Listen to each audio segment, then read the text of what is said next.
Alright, to close out our speeches today, we have Elina. She's a well-rounded, multi-talented person, so you'll get to hear about a variety of different things in her speech.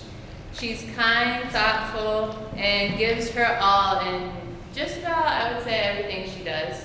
I know you all will enjoy her speech and maybe even learn something new you didn't know about her.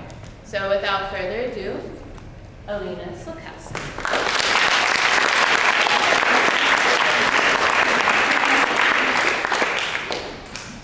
You don't have to see the whole staircase, just take the first step. Martin Luther King Jr. I feel like I have grown and changed so much over my middle school experience, and it was difficult to find a quote that encompassed all my development. After looking at hundreds of quotes, this quote especially resonated with me. I believe that making decisions, however uncertain you may be about the outcomes, incites change. This quote aligns with my choices in several areas of my life: French, KYA and Kuna, field hockey, and my circus performances.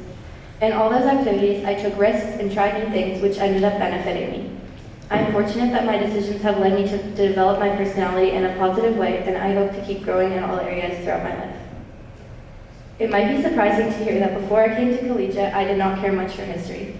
I was frustrated with the overwhelming amount of information I received and lack of a clear way to organize my thoughts. Coming to collegiate changed everything. Ms. Learley helped us create a table of contents for our global studies notebooks so we could quickly verify any bit of information we may have forgotten and easily figure out if we missed anything. The organization of 7th grade global studies not only helped me remember the information better, but also just relax and enjoy the class. I'm able to carry this method of organization into history this year, but I also began the year with more interest and enjoyment of the subject. Mr. Haas is a very engaging teacher and makes sure we always remember the information through fun projects and assignments. My favorite part of his class is the crossword at the end of every unit. I just get to relax and show what I know without the pressure of a test. I used to find history frustrating and difficult, but now it has become one of my favorite classes, and I think I will retain the information I learned in middle school for many years. At the beginning of middle school, I was not sure which language to choose. I could continue learning Spanish, which I had started in elementary school, or I could start from the very beginning, learning a new language. After taking a summer course in French, I loved it and decided to take it as my language in 7th grade. The summer course helped me a lot. I began the year already knowing many common words and how to form a sentence with them, so I did not have to struggle to catch up to my classmates. I always looked forward to class and was fun. Some of my favorite memories from last year were watching cooking shows and Peppa Pig in French. We had lots of fun projects, but my favorite was the cooking project. I made baguettes but forgot to add salt, so they were pretty flavorless. My presentation video turned out well, though. Mademoiselle Bon always made sure I had vegan food to eat at our parties, and she gave me recommendations of fun movies to watch in French to grow my understanding of the language. Along with being an amazing teacher, she is fun to talk to. Although I was sad to leave Mademoiselle Bon, Madame Hoban's class is more fun than I could have imagined. She explains everything in French, but still makes sure we understand, which really helps my comprehension. My writing has improved in a variety of ways due to the note cards and paragraphs we write, and the games at the end of every class are always something to look forward to. Before middle school, I would never have believed that I would have made this much progress in French, and I have my amazing teachers to thank for that. My choice to try learning French demonstrates that you don't have to see the whole staircase, just take the first step. I was inexperienced and behind in learning the language, but I got caught up and ended up loving it. This helped me realize that sometimes you have to try things without knowing how they will end, and that is really what this quote means to me. I have never exactly liked public speaking.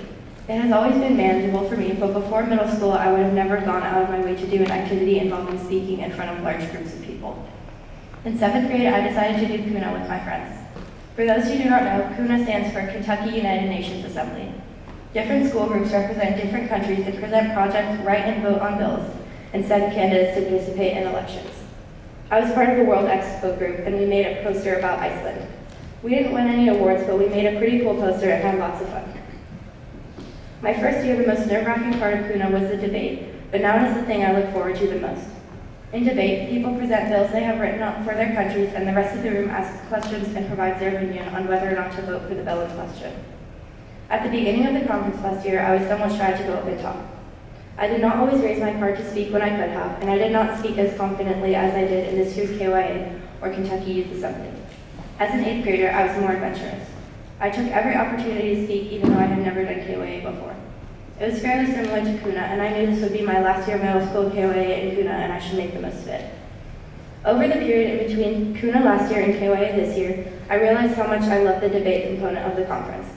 For this reason, I decided to write a bill with David and Rebecca, which allowed me even more speaking time, presenting our bill as well as debating others. Our bill, allowing divorces for pregnant women, a right granted in many other states but not Kentucky, was one of the highest rated bills, enabling us to present at the Capitol. Our bill was passed unanimously in both houses of Congress, meaning out of 200 kids, no one voted against our bill. Our bill was then signed into law by the governor. KYA and Kuna helped me grow in other ways than just my debate and writing skills. In both activities, they had fun time in which you could perform on a talent stage, watch a movie, play board games, or go to a silent disco. However, everyone was so tired by the end of the second day. With all the debate, long bus rides to the Capitol, speeches, assemblies, and limited rest, everyone just wanted to go back to their hotel rooms and sleep. Looking back, though, I am grateful for the mandatory fun time because it allowed me to meet new people and form stronger bonds with people I already knew. That also helped me realize that there were many other people at the conference who had many of the same concerns about speaking that I did, and they were really fun to talk to. Another perk of KYA and Kuna is the trip to Malawi Jacks at the end of the conference. We are always exhausted at the end of the conference, but that doesn't stop us from having fun. The best part is that our group from Collegiate usually has the whole building to ourselves. I remember riding a roller coaster 6 times back to back with some of my friends because there was no one else waiting in line. My choice to join Kuna and KYA reflects that you don't have to see the whole staircase, just take the first step. I was nervous to try public speaking, but by joining, I opened up new opportunities to learn more about the world and see others' points of view. Kuna and KYA helped me make some of my happiest memories, and I hope to continue participating in other school. Before middle school, I had never even seen a field hockey stick. I barely knew what field hockey was, but I decided to play in 7th grade. The first day, I remember running a timed mile and pushing myself really hard, not realizing how much running was involved in actually playing the game. The second thing we did was dribble with the ball. I was terrible, but everyone else knew exactly what they were doing. The coaches offered some help, but I was still inexperienced and struggling with it. Several practices later, the coaches placed us on teams. I was put on the blue team with the other less experienced players. Throughout the season, we only won one game, but I learned a lot about the sport and made friends that I'm still close with to this day. By the end of the season, I was able to successfully dribble the ball past other players, make smart passes, and understand the referee's calls, none of which I was able to do in my first few games. However, I was still not entirely comfortable with the game. On the off-season, I participated in field hockey clinics outside of school to improve my skills, went to summer field hockey practices held by Collegiate, and practiced drills with my friends. All these things helped me enter the 2020 season with confidence. At the beginning of the season, we set goals. Mine was to score in a game.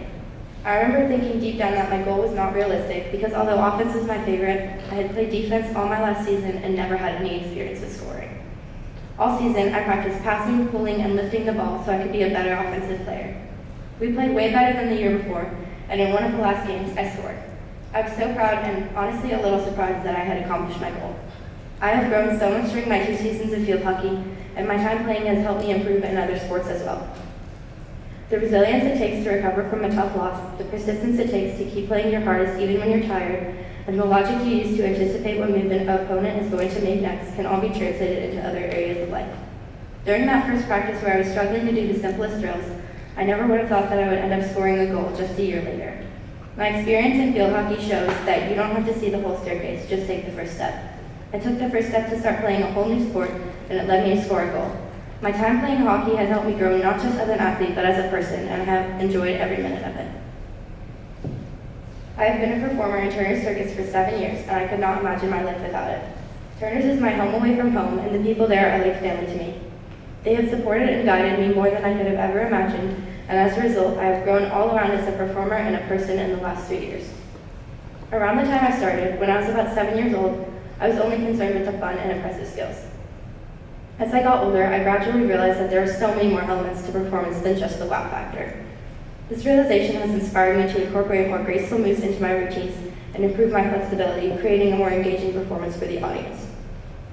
You don't have to see the whole staircase, just take the first step. I did not know where this choice would take me, but I knew I would like to change my performance style. Since that decision, I became more well-rounded in the circus. I opened up so many opportunities to perform with several other companies and even get paid for it. Throughout my middle school experience, I was able to extend my well-roundedness to other areas of life as well, working diligently on all subjects to become a better student all around. Even though the performances I put on with Turners involve lots of effort and skill, and we work all year to prepare, There has not been a single practice where I didn't enjoy myself or feel supported by those around me. We have so much fun in class. With all the laughing and joking, it doesn't even feel like exercise. The people there are all different ages, skill levels, and abilities, but it feels like we are all working together. Several months ago, I finally achieved a difficult skill on the rope that I had been working on for several weeks. Although I was the first one at my gym to achieve that move, everyone in the gym stopped what they were doing to cheer me on because they knew how hard it was.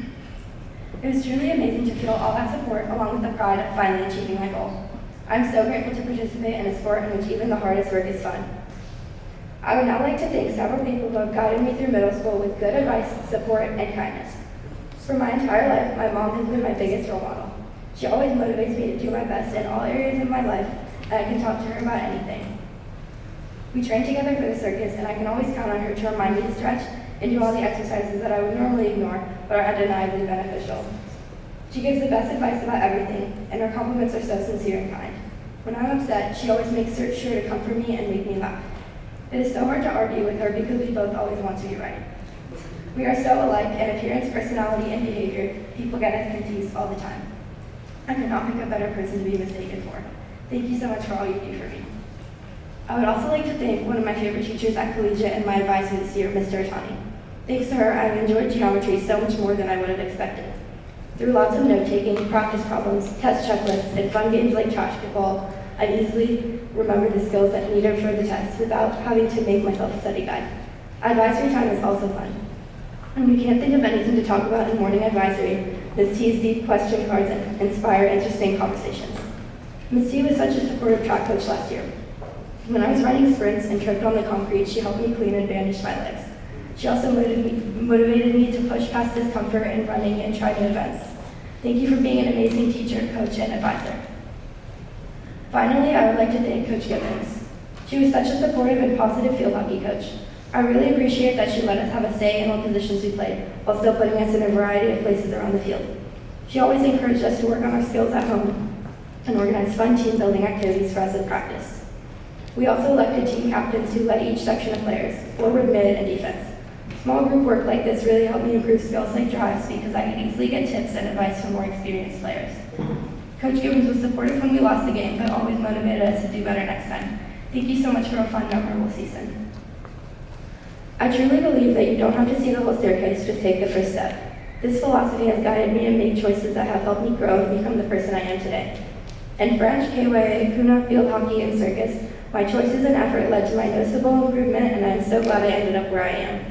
My experiences prove that you do not always have to be sure about where you will end up, but you should try something new anyways. You never know where it could lead you.